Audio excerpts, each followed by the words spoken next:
Hello everyone. आज हमारा youth competition times का समाजशास्त्र का 105 सॉल्व पेपर्स का 77 पेपर सेट। ये Uttar Pradesh lower subordinate prelims परीक्षा 2008 का पेपर सेट है। ये सोशियोलॉजी का।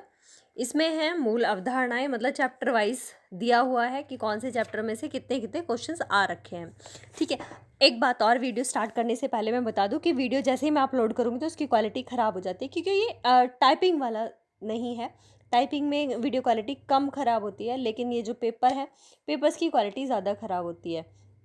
और इतना अपने पास टाइम नहीं है कि टाइप कराओ, इन सारे पेपर्स को टाइप कराओ, उसके बाद वीडियो बनाओ। तो टाइम मैनेजमेंट को देखते हुए हम केवल ये रिवीजन पर्पस से अपनी ये वीडियो बना रहे हैं, ताकि रिवाइज हम कर सकें, क्योंकि बहुत सारे क्वेश्चन जो है वो रिपीट हो रहे थे। अभी जो 76 पेपर सेट गया उसमें तो काफ़ी कम क्वेश्चन थे जो रिपीटेड थे, लेकिन बाकी जितने भी पेपर सेट्स गए हैं उनमें सब में रिपीटेड क्वेश्चन थे। अब देखते हैं 77 में क्या होता है। ठीक है। मतलब कि 2008 वाले पेपर सेट में क्या होता है, कितने पेपर क्वेश्चन रिपीट होते हैं। टंग बड़ी स्लिप हो रही है। ठीक है। तो अगर जो भी कमियां हो तो प्लीज़ उसके लिए मैं सॉरी पहले से ही बोल रही हूँ। और कई बार डिस्टरबेंस भी हो जाता है। और चलो ठीक है, और ज़्यादा नहीं बोलते, स्टार्ट करते हैं। Question number 1। किसने समूहों के वर्गीकरण में लघु समुदाय एवं वृद्ध समुदाय को अंतर्विष्ट किया है? तो ये किया है रॉबर्ट रेडफील्ड ने। लघु समुदाय और एवं वृद्ध समुदाय की बात सबको पता है, रॉबर्ट रेडफील्ड ने किया। और ये काफ़ी बार रिपीट, काफ़ी क्या, हर पेपर में रिपीट हो रखा है। नेक्स्ट है एक मठ, एक महिला मठ, एक बंदी गृह। उदाहरण सामाजिक समूह के, ये उदाहरण किसके हैं? मतलब एक मठ, एक महिला मठ और एक बंदी गृह, ये किसके उदाहरण हैं? आंसर है समुदाय के। जहाँ एक लगा दिया गया तो ये समुदाय के उदाहरण बन गए। नेक्स्ट है समुदाय को परिभाषित किया जाता है। आंसर है घनिष्ठ रूप से एक साथ रहना समुदाय कहलाता है। नेक्स्ट है अंतर समूह बाह्य समूह में भेद किसने किया? ये किया समनर ने। रिपीटेड है। टॉनीज के अनुसार समिति का क्या मुख्य आधार है? आंसर है मानवीय इच्छा। कहीं पर मानवीय इच्छा को पूछ लेते हैं, वो क्या है? तो वो समिति है और टॉनीज ने दी है। ठीक है। गेमिनसॉफ्ट और गैसलसॉफ्ट बहुत बार रिपीटेड है क्वेश्चन। नेक्स्ट है कथन और कारण है। कथन है स्वयं का विकास सामाजिक संबंधों के संदर्भ में होता है, सही है। फिर है स्वयं सामाजिक है, बिल्कुल स्वयं सामाजिक ही है, तभी तो हम इतना सोचते हैं, इतना डरते हैं कौन क्या कहेगा, कहाँ जाना है, कहाँ नहीं आना है, क्या पहनना है, क्या नहीं पहनना है। ये डर है सोसाइटी का। चलो भाई, नेक्स्ट क्वेश्चन है क्वेश्चन नंबर 7। निम्नलिखित में से स्व समूह केंद्रिता की अवधारणा की रचना किसने की? आंसर होगा WG समनर ने। नेक्स्ट है स्व समूह केंद्रिता समनर, स्व समूह केंद्रिता समनर। नेक्स्ट है समिति को सार्वजनिक जीवन के रूप में परिभाषित किया गया किसके द्वारा? सचेतन व जानबूझकर प्रवेश किया जाता है समिति में। नेक्स्ट है किसने अपने कार्य आर्काइव्स ऑफ साइकोलॉजी में संदर्भ समूह के संप्रत्यय को प्रस्तुत किया? तो ये हाईमैन ने किया। नेक्स्ट है निम्नलिखित में से कौन एक संस्था का अर्थबोध कराता है? आंसर है कार्य प्रणाली के स्थापित स्वरूप और दशाएं। नेक्स्ट है निम्नलिखित में से कौन एक सामाजिक समूह की विशेषता व्यक्त करता है? आंसर है सामाजिक संबंधों में बंधे दो या दो से अधिक व्यक्ति। नेक्स्ट है यह किसने कहा कि समिति समुदाय नहीं है वरन उसके अंतर्गत ही एक संगठन है? तो ये कहा मैकइवर एवं पेज ने। नेक्स्ट है किसने कहा कि दैत्यिक समूह शीत जगत के प्रतिनिधित्व है? शीत जगत का प्रतिनिधित्व है, तो ये कहा लैंडिस ने। दैत्यिक समूह शीत जगत का प्रतिनिधित्व है, ये कहा लैंडिस ने। नेक्स्ट है इनमें से कौन सुमिलित नहीं है? ये खोजना है। प्राथमिक समूह कुल का है, अंतर समूह और बाह्य समूह ये समनर का है। उद्रग एवं समतल समूह सीमेल दिया हुआ है इसमें, ये सीमेल ना होकर मिलर के हैं। उद्रग एवं समतल समूह, तो यही गलत है, यही आंसर हो जाएगा ऑप्शन नंबर सी। ठीक है। गेमिनसॉफ्ट और जैसलसॉफ्ट ये टॉनीज का है। नेक्स्ट है कौन एक द्वितीयक समूह का अर्थबोध कराता है? कौन एक द्वितीयक समूह का अर्थबोध कराता है? तो ये है एक अधिवक्ता संघ। एक अधिवक्ता संघ। नेक्स्ट है सूची 1 को सूची 2 से मिलाना है। सामाजिक स्वय गांव होता है, जनरीतियां कुले सामाजिक स्वय कुले जनरीतियां समनर समुदाय गांव संस्था होता है विवाह। ठीक है, नेक्स्ट है यह किसने कहा कि पार्श्विक प्रेरणाओं का मानवीकरण, पेज बदल देते हैं सॉरी, पार्श्विक प्रेरणाओं का मानवीकरण करना प्राथमिक समूहों द्वारा की जाने वाली सबसे महान सेवा है। आंसर है ये कहा खुले ने। पार्श्विक प्रेरणाओं का मानवीकरण करना प्राथमिक समूहों द्वारा की जाने वाली सबसे महान सेवा है। नेक्स्ट है कौन सा एक तत्व समुदाय से संबंधित नहीं है? तो ये है अमूर्त समूह। अमूर्त समूह एक तत्व समुदाय से संबंधित नहीं है। अमूर्त समूह तत्व समुदाय से संबंधित नहीं है। अब नेक्स्ट है तुलनात्मक एवं आदर्शात्मक संदर्भ समूह में किस समूह के मध्य किसने अंतर स्थापित किया? तो ये मर्टन ने किया। तुलनात्मक एवं आदर्शात्मक समूह के बीच अंतर ये मर्टन ने किया। नेक्स्ट है marriage and family in India, ये किसकी बुक है? Sorry, marriage and family in India ये किसकी बुक है? ये है के.एम. कपाड़िया की। नेक्स्ट है हिंदू उत्तराधिकार अधिनियम कब पारित हुआ? तो ये हुआ 1956 में।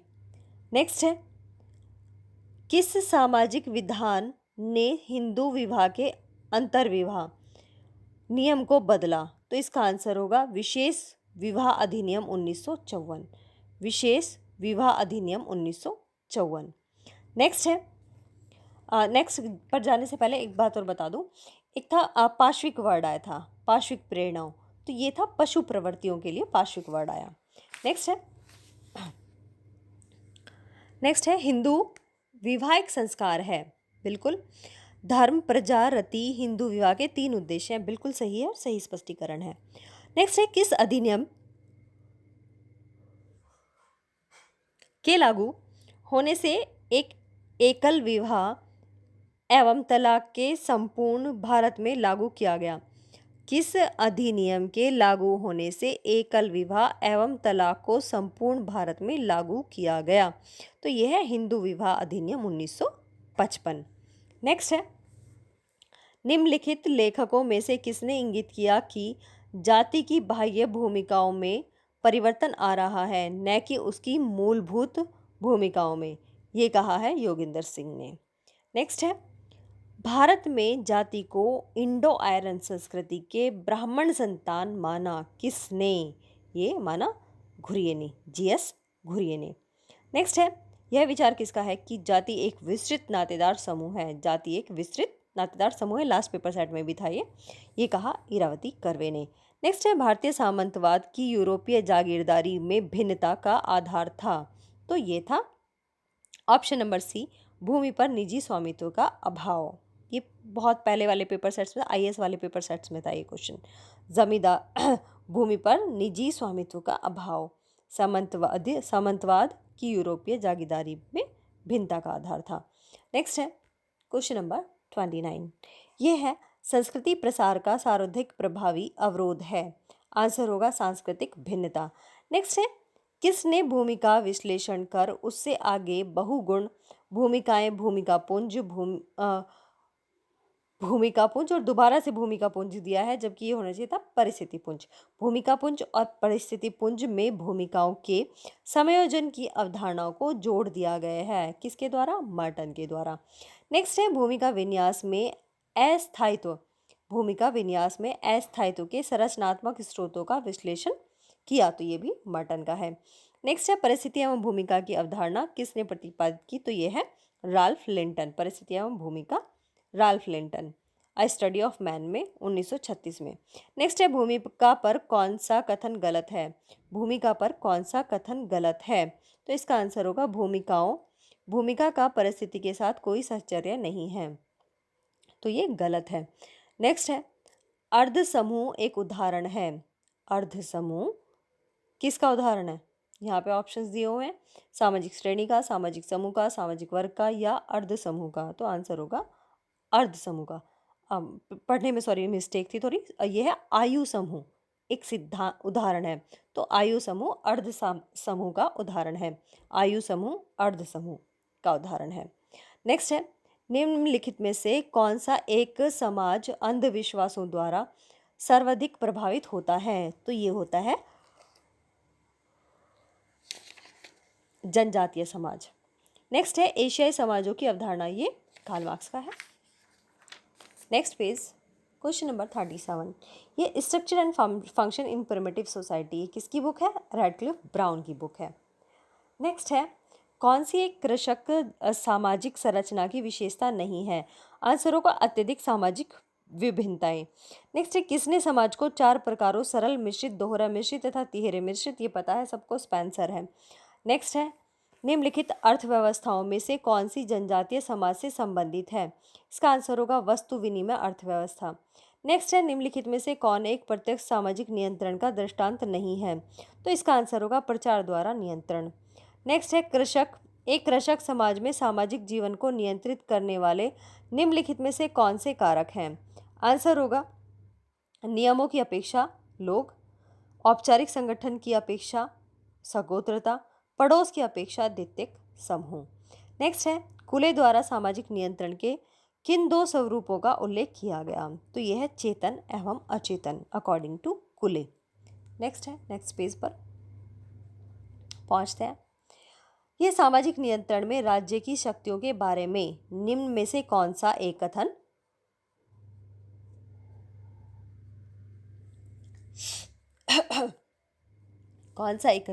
सत्य है?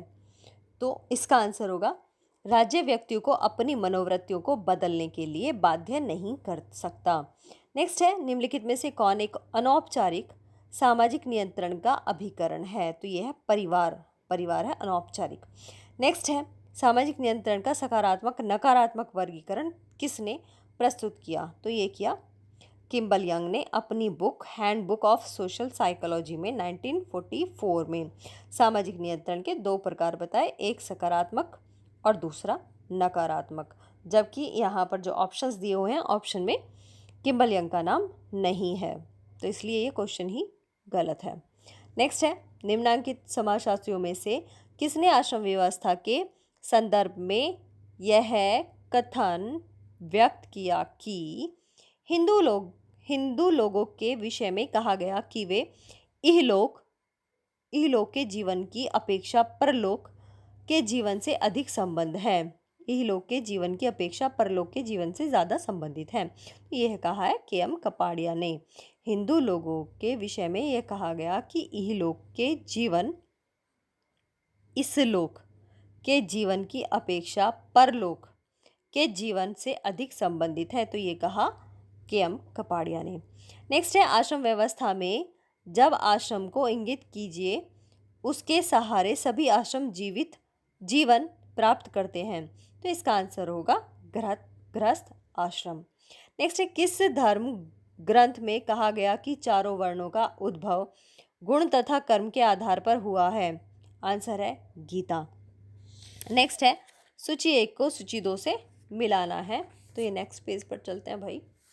ये है जाति व्यवस्था, स्तरीकृत समाज, आश्रम व्यवस्था, व्यक्ति के विकास के स्तर, पुरुषार्थ, जीवन लक्ष्यों की प्राप्ति, कर्म का सिद्धांत, जन्म मृत्यु का चक्र।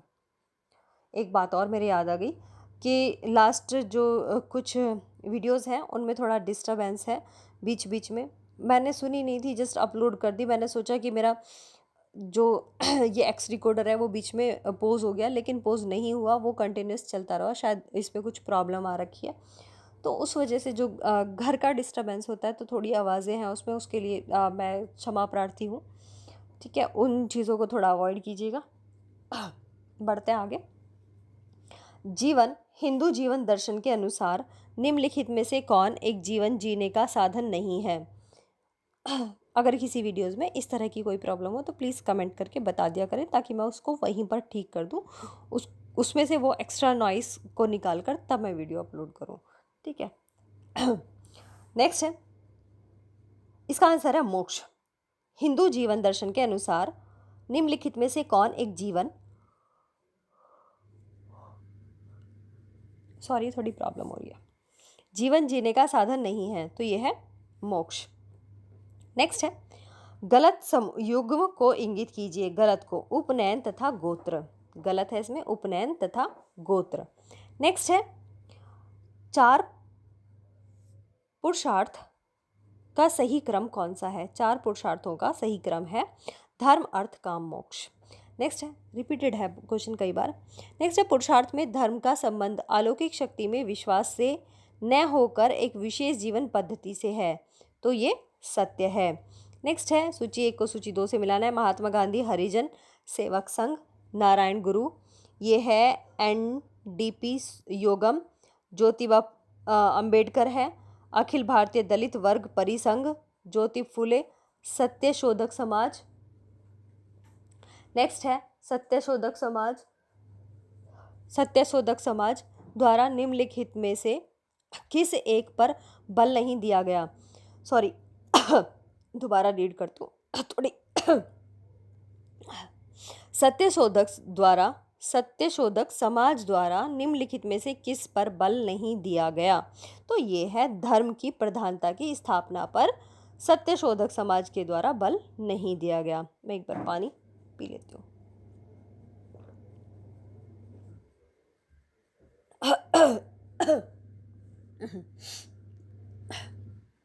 तो ये है धर्म की प्रधानता की स्थापना। नेक्स्ट है, नेक्स्ट पेज पे कर लेते हैं। Reasons of Indian women's, reasons of Indian women's 1991 की लेखिका कौन है? यह है Neera Desai. Reasons of Indian women पुस्तक की लेखिका है नीरा देसाई, और इनकी दूसरी बुक है decade of women 1988, decade of women. एक और नेक्स्ट है भारत में केंद्र सरकार ने महिला तथा समाज कल्याण के लिए एक विशेष मंत्रालय का गठन कब किया था? तो इसका आंसर होगा 1986। नेक्स्ट है, एक सेकेंड, महिलाओं और बच्चों के विकास कार्यक्रम मानव संसाधन मंत्रालय द्वारा चलाए जाते हैं। इस मंत्रालय के अंतर्गत सन 1985 में महिला बाल विकास विभाग स्थापित किया गया। मैं एक बार इसे क्रॉस चेक करके तब कमेंट बॉक्स में और एक बार लिख दूंगी, क्योंकि यहाँ पर 96 दिया हुआ है, 95 दिया हुआ है। नेक्स्ट है भारत में संविधान के किस अनुच्छेद में राज्य द्वारा काम की न्याय संगत और मानवीय दशाओं को सुनिश्चित करने और प्रसूति सहायता का उपबंध है? तो ये है अनुच्छेद 42। अब और अनुच्छेद जो इसमें ऑप्शंस में दिए हुए हैं इनको देख लेते हैं। 42 का तो हो गया राज्य काम की न्याय संगत और मनोवांछित दशाओं को सुनिश्चित करने के लिए और प्रसूति सहायता के लिए उपबंध करेगा। अनुच्छेद 39 है ये 39, राज्य द्वारा अनुसरणीय कुछ नीति तत्व। फिर है अनुच्छेद 23 मानव के दुर्व्यवहार और बलात्श्रम का प्रतिरोध करना या प्रतिनिषेध। नेक्स्ट है अनुच्छेद 15 धर्म, मूल वंश, जाति, लिंग या जन्म स्थान के आधार पर विभेद प्रतिषेध। नेक्स्ट है कथन और कारण, महिला आंदोलनों का मुख्य मुद्दा लैंगिक समानता है। सही है। कारण है इसका सभी महिला आंदोलन लैंगिक मुद्दे से संबंधित, ऐसा नहीं है, तो ये गलत है। नेक्स्ट है लैंगिक पूर्वाग्रह की अवधारणा में निम्नलिखित में से कौन संबंधित नहीं है? तो यह है यंत्रीकरण, इससे संबंधित नहीं है।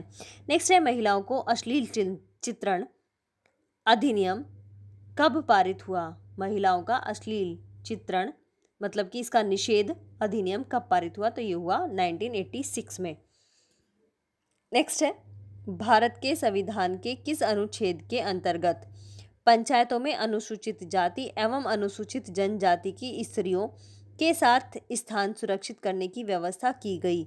अनुच्छेद 243 D3 में, 243 D3।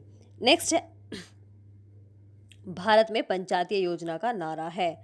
आंसर है कृषि कार्य का विकास, औद्योगिक विकास और आर्थिक विकास। तो ये सभी। नेक्स्ट पेज पर चलते हैं।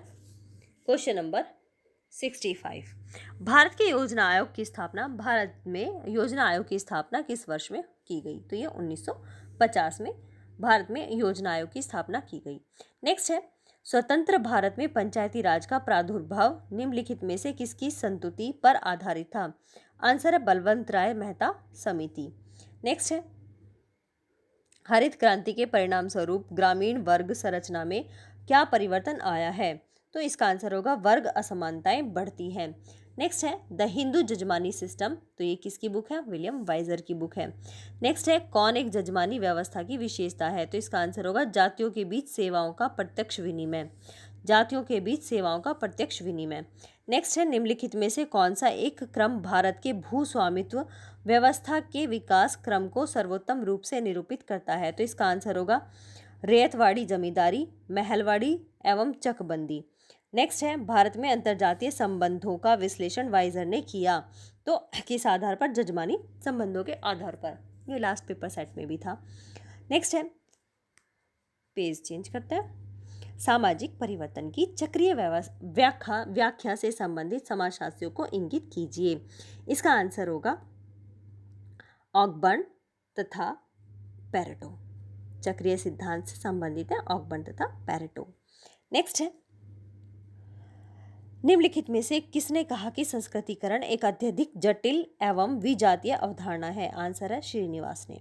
नेक्स्ट है, किसने मानव समाजों के उद्विकास के लिए रेखीय व्याख्या दी है? तो ये दी स्पेंसर ने। नेक्स्ट है, किसने कहा कि संस्कृतिकरण को हिंदूकरण, आर्यकरण, ब्राह्मीकरण और भारतीयकरण के रूप में अवलोकित किया गया? तो ये है श्रीनिवास के द्वारा। नेक्स्ट है the theory of leisure class, the theory of leisure class पुस्तक किसने लिखी? आंसर है थर्सलिन वेबलिन ने। नेक्स्ट है, निर्धारणवादी विचारकों के रूप में कार्ल मार्क्स बल देते हैं किस पर? आर्थिक कारकों पर। नेक्स्ट पेज पर चलते हैं, क्वेश्चन नंबर 78। सूची 1 को सूची 2 से मिलाना है। सोरोकिन चक्रीय सिद्धांत, पेरेटो अभिजात वर्ग का परिभ्रमण, स्पेंसर उद्विकास और ऑकबर्न है सांस्कृतिक विलंबना। नेक्स्ट है, सांस्कृतिक परिवर्तन परिणाम है किसका? आविष्कार का और अन्य संस्कृतियों के साथ संपर्क का, तो ये दोनों ही होंगे, तो ऑप्शन नंबर सी राइट हो जाएगा। नेक्स्ट है, निम्नलिखित में से कौन सा एक सामाजिक परिवर्तन का जननांकीय कारक है? आंसर होगा अप्रवास और उत्प्रवास। नेक्स्ट है, सामाजिक परिवर्तन में चमत्कारी नेतृत्व की भूमिका पर निम्नलिखित में से किसने बल दिया? इसका आंसर है वेबर। नेक्स्ट है, सामाजिक परिवर्तन की निम्नलिखित अवस्थाओं पर विचार करें, तो इसमें है ऑप्शन नंबर डी सही होगा, 1, 2 और 3। 1 है अधिभौतिक, 2 है प्रत्यक्षवादी और 3 है धर्मशास्त्रीय। तो ये तीनों सामाजिक परिवर्तन की अवस्थाएं हैं। नेक्स्ट है, सांस्कृतिकरण और पश्चिमीकरण अवधारणाओं के रूप में प्राथमिक विश्लेषण करते हैं, तो आंसर होगा सांस्कृतिक परिवर्तनों का विश्लेषण करते हैं।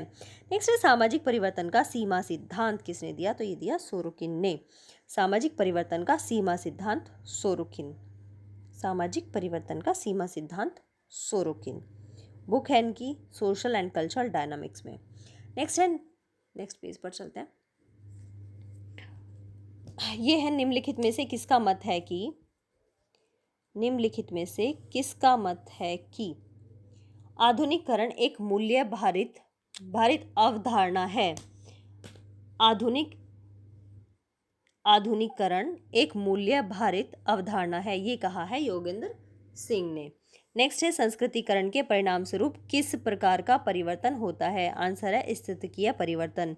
नेक्स्ट है, पश्चिमीकरण की प्रक्रिया को ही आधुनिकीकरण किसने कहा? तो ये है डैनियल लर्नर और कहीं कहीं पर थार्नर भी है, यही है डैनियल लर्नर भी। नेक्स्ट है, भारत में पश्चिमीकरण की प्रक्रिया को किस अवधारणा से स्पष्ट किया जा सकता है? आंसर है पर संस्कृति ग्रहण से। पश्चिमीकरण की प्रक्रिया को किस अवधारणा से स्पष्ट किया जा सकता है? पर संस्कृति ग्रहण से। नेक्स्ट है, जब उच्च हिंदू जाति चेतन या अचेतन रूप से निम्न जाति के हिंदुओं के व्यवहार प्रतिमानों को अपनाने व अनुकरण करने लगे तो इसे कहेंगे असंस्कृतिकरण। असंस्कृतिकरण।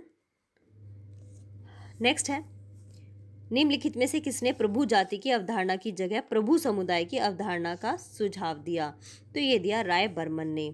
ठीक है, प्रभु जाति दी श्रीनिवास ने, लेकिन इनके स्थान पर प्रभु समुदाय की अवधारणा का प्रयोग का सुझाव दिया, ये दिया राय बर्मन ने, बर्मन साहब ने।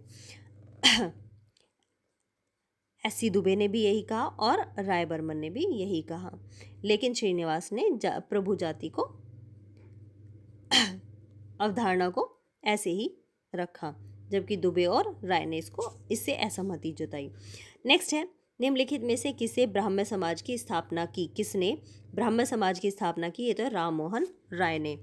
नेक्स्ट है, श्रीनिवास ने भारत में जाति व्यवस्था के अंदर अव्यक्त रूप से पाई जाने वाली सामाजिक गतिशीलता की प्रक्रिया को जिस रूप में संकेत किया है वह है संस्कृतिकरण। लास्ट पेज है इस पेपर सेट का। क्वेश्चन नंबर है 93। ग्रामीण विकास में वर्ष 1993-94 में प्रणोद क्षेत्र क्या था? ग्रामीण विकास में वर्ष 1993-94 में प्रणोद क्षेत्र क्या था? तो ये था रोजगार जनन, रोजगार जनन। नेक्स्ट है, एक दबाव समूह को सामान्यतः कहा जाता है? आंसर है निहित स्वार्थ समूह। नेक्स्ट सॉरी एक सेकेंड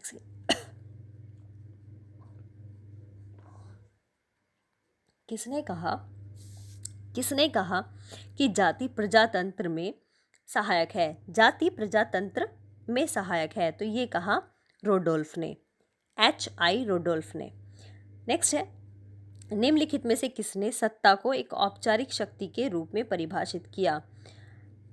किसने सत्ता को एक औपचारिक शक्ति के रूप में परिभाषित किया? आंसर होगा लासवेल और कॉपलान। लासवेल और कॉपलान। सत्ता को एक अनौपचारिक शक्ति के रूप में बताया लासवेल और कॉपलान ने। लासवेल कॉपलान। सत्ता औपचारिक शक्ति। नेक्स्ट है, कथन और कारण। कथन है जाति और धर्म भारतीय राजनीति पर प्रभुत्व रखते हैं, तो ये सही है। फिर है कारण, भारतीय समाज पर जाति और धर्म का प्रभुत्व युगों से चला आ रहा है, बिल्कुल सही बात है।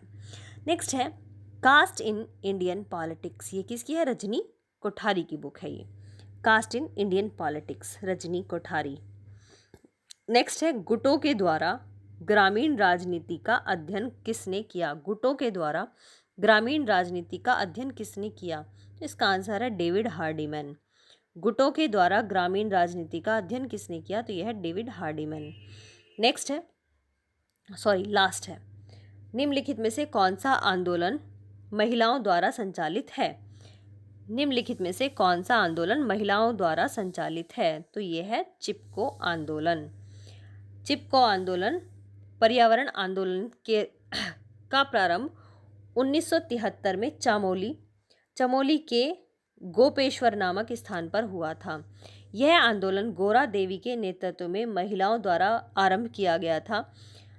इस आंदोलन का उद्देश्य वनों की अंधाधुंध कटाई को रोकना था। इस आंदोलन के कार्यकर्ता पेड़ों से चिपक कर उसको काटने से बचाते थे। उत्तरांचल के इस आंदोलन के प्रेरणा जो थे वो सुंदरलाल बहुगुणा एवं चंडी भट्ट थे। Thank you very much. इसके साथ ही जो भी यहाँ तक आए, जिन्होंने यहाँ तक सुनी और जिन्होंने मेरे चैनल को सब्सक्राइब किया, बहुत बहुत धन्यवाद सपोर्ट करने के लिए। और जिन्होंने अभी तक चैनल को सब्सक्राइब नहीं किया है तो प्लीज़ वो भी कर लेना, हमारे परिवार का हिस्सा बने, क्योंकि अभी तो हमारे ये केवल पेपर सेट्स चल रहे हैं, लेकिन जैसे ये पीजीटी का एग्ज़ाम निकल जाता है उसके बाद हम कुछ सीरीज़ शुरू करेंगे, जो भी टिपिकल क्वेश्चंस हैं उनको निकालेंगे और उनको डिफ़ाइन करना शुरू करेंगे। Okay, thank you very much.